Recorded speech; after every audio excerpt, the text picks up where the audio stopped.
अभी तक आप सभी ने यही सुना होगा कि जो 5 सूक्ष्म भूत होते हैं उन्हीं से पूरा ब्रह्मांड बना है।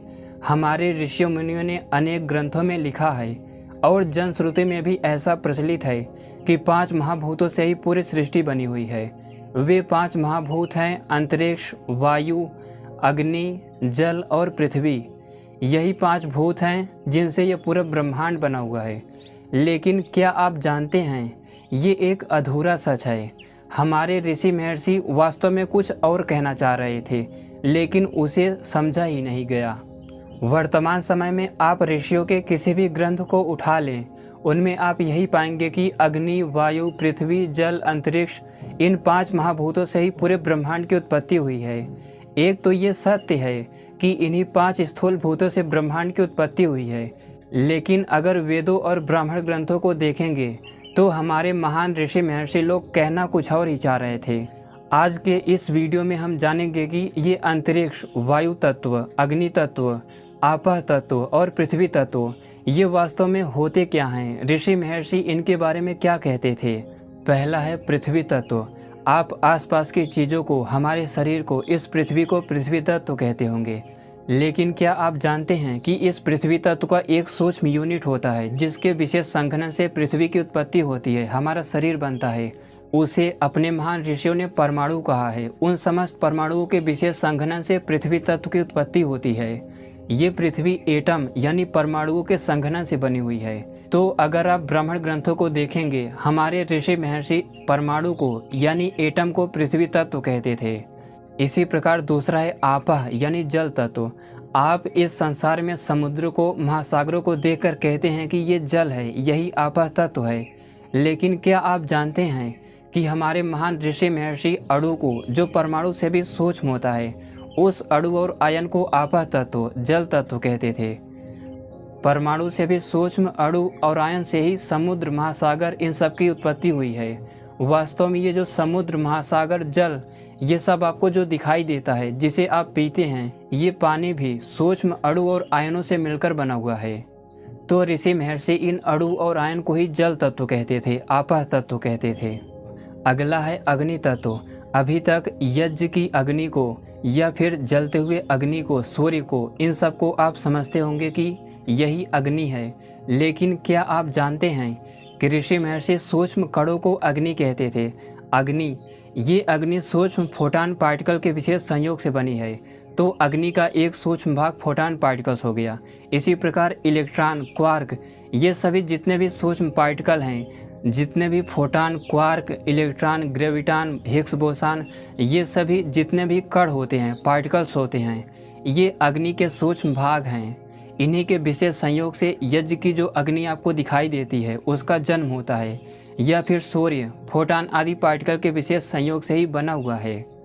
हमारे शरीर में जो पाचन तंत्र है उसमें जो अग्नि काम करती है, या फिर सूर्य की किरणें, ये सब इन्हीं सूक्ष्म कणों के विशेष संयोग से बने हुए हैं, इसीलिए इन्हें भी अग्नि कह दिया जाता है। लेकिन अगर ब्राह्मण ग्रंथों को देखेंगे तो ऋषियों की सोच बहुत विस्तृत है। वास्तव में जो अग्नि होता है वो इन सभी पार्टिकल से भी सूक्ष्म होता है। उसी अग्नि के विशेष संयोग से ये सभी पार्टिकल्स की उत्पत्ति होती है। सूक्ष्म पार्टिकल को वर्तमान साइंस अभी तक पूरी तरह व्याख्या नहीं कर पाता। वास्तव में ये पार्टिकल यानी कण के स्तर के सूक्ष्म अग्नि कई प्रकार की होती हैं, जिसे इंद्र तत्व कहते हैं, सोम तत्व कहते हैं, वरुण कहते हैं, आदि बहुत से कण हैं जो कि अग्नि के ही सूक्ष्म भाग हैं। तो ये जो जलती हुई अग्नि आप देखते हैं, ये सब स्थूल पदार्थ है। वास्तव में अग्नि तत्व सूक्ष्म कणों को कहते हैं। अगला है वायु तत्व। अभी तक वायु तत्व के बारे में यही जानते होंगे कि आपकी ये जो एयर है, ये जो हवा बहती है, यही वायु है। लेकिन आप ये सुनकर दंग रह जाएंगे कि ये अग्नि तत्व वास्तव में जो वैक्यूम एनर्जी होती है, जो वायु ऊर्जा होती है, असुर पदार्थ असुर ऊर्जा होती है, जिसे डार्क मैटर, डार्क एनर्जी कहते हैं, ये वायु तत्व है। तो जो अग्नि तत्व था, इंद्र, वरुण, सोम आदि कण, इनसे भी सूक्ष्म होता है वायु तत्व। वास्तव में आज संसार में जिसे dark matter, dark energy, vacuum energy कहा जाता है, और इसके बारे में आधुनिक विज्ञान अभी कुछ भी नहीं जानता।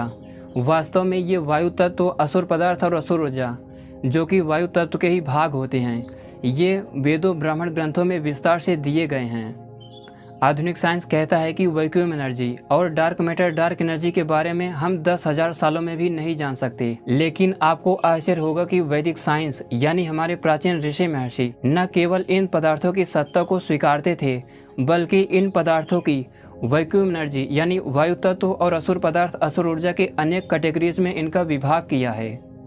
आप लोग डार्क मैटर और डार्क एनर्जी के बारे में यानी असुर पदार्थ और असुर ऊर्जा के बारे में आधुनिक वैज्ञानिकों से कितना भी पूछें, वे इसके बारे में अभी कुछ नहीं जानते। लेकिन मैं कुछ असुर पदार्थ असुर ऊर्जा का नाम बता देता हूँ। वृत्र पहला असुर पदार्थ है वृत्र, जो कि आप सुनते होंगे कि इंद्र के साथ युद्ध करता रहता है। वो वृत्र एक डार्क मैटर है, असुर पदार्थ है। इसी प्रकार भ्रातृव्य, पापमा, ऐसे 25 से 26 असुर पदार्थों के नाम ऋषियों ने गिनाए हैं। तो आधुनिक साइंस ने अभी ये कल्पना भी नहीं किया होगा कि ये असुर पदार्थ, ये डार्क मैटर डार्क एनर्जी, वास्तव में ऋषियों ने इसके बारे में विस्तार से चर्चा की है। इसी प्रकार वायु तत्व के अंदर आने वाली ही वायु ऊर्जा है, जिसे वैक्यूम एनर्जी कहते हैं। उसके भी कई प्रकार होते हैं, जिसकी विस्तृत व्याख्या ऋषियों ने की है। आगे की वीडियोस में उन सब की चर्चा एक एक करके की जाएगी। तो ये जो वायु तत्व है, ये कोई एयर नहीं है। ये जो हवा बहती है, ये एयर है, ये वायु तत्व नहीं है। वायु तत्व कहते हैं वायु ऊर्जा और असुर पदार्थ असुर ऊर्जा को, जिसे आधुनिक भाषा में वैज्ञानिक vacuum energy dark matter dark energy कहते हैं। लेकिन इतना ध्यान रहे कि वैज्ञानिक अभी तक केवल अंदाज़ा लगाते हैं कि ये इस ब्रह्मांड में हो सकता है। इसका कोई भी प्रूफ उनके पास नहीं है। लेकिन वैदिक विज्ञान इन सब पदार्थों की पूरी तरह तत्वतः विस्तार से व्याख्या करता है। अगला है अंतरिक्ष यानी स्पेस। आप में से अधिकतर लोगों की ये मान्यता रही है कि ये जो खालीपन है हमारे सामने, यही अंतरिक्ष है, स्पेस है। और जब हम किसी के बॉडी को, किसी के शरीर को जलाते हैं तो इसी अंतरिक्ष में जाकर विलीन हो जाता है। और ये अंतरिक्ष खालीपन है, खालीपन का नाम ही अंतरिक्ष है। हमारे सामने ये सब जो स्पेस दिख रहा है, खालीपन है, यही अंतरिक्ष है। लेकिन मेरा विश्वास कीजिए, ये सब आपका सबसे बड़ा भ्रम है। दूसरी तरफ आधुनिक विज्ञान भी स्पेस और टाइम को एक दूसरे से जुड़ा हुआ मानता है। आधुनिक साइंस स्पेस के बारे में अभी कुछ नहीं जानता कि ये कौन सा पदार्थ है, किससे मिलकर बना है। क्योंकि ये जो अंतरिक्ष है, स्पेस है, ये पार्टिकल से भी बहुत सूक्ष्म होता है, वायु तत्व से भी बहुत सूक्ष्म होता है, जिसे वैज्ञानिक डार्क मैटर डार्क एनर्जी कहते हैं, वैक्यूम एनर्जी कहते हैं। इनके बाद की बात है अंतरिक्ष। तो सोचो, जब इन पदार्थों के बारे में ठीक ठीक कोई नहीं जानता, तो भला कोई अंतरिक्ष की यानी स्पेस की व्याख्या ठीक ठीक कैसे कर पाएगा। व्याख्या करने की बात तो दूर है, इन पदार्थों के बारे में विज्ञान 0% भी नहीं जानता। लेकिन अगर मैं कहूँ कि ये जो अंतरिक्ष होता है, ये जो स्पेस है, वास्तव में इसकी भी एक स्ट्रक्चर होती है। ये केवल जाल के समान ही नहीं होता, इसकी एक इंटरनल आंतरिक संरचना होती है। इस सृष्टि में जब सूक्ष्म 11 प्राणों में से जो प्राण और अपान होता है, जब उसकी आवृत्ति वाइब्रेशन 1000 बार हो जाता है, तो अंतरिक्ष के यानी स्पेस के बनने की संरचना शुरू होती है। ये अंतरिक्ष किन प्राणों और छंदों के विशेष संयोग से बना हुआ है, इसकी विस्तार से व्याख्या ब्राह्मण ग्रंथों में दी गई है। प्राण, अपान, दैवी, याजुसी या फिर बृहति आदि कौन कौन से छंद कितनी मात्रा में वाइब्रेट करते हैं, तो अंतरिक्ष की उत्पत्ति होती है। ये सब 1 अरब 96 करोड़ साल पहले के ही ऋषियों को सब पता था और वहीं से उन्होंने ये सब बता दिया था। मुझे लगता है कि वीडियो आपको अच्छा लगा होगा। वीडियो को पूरा देखने के लिए धन्यवाद।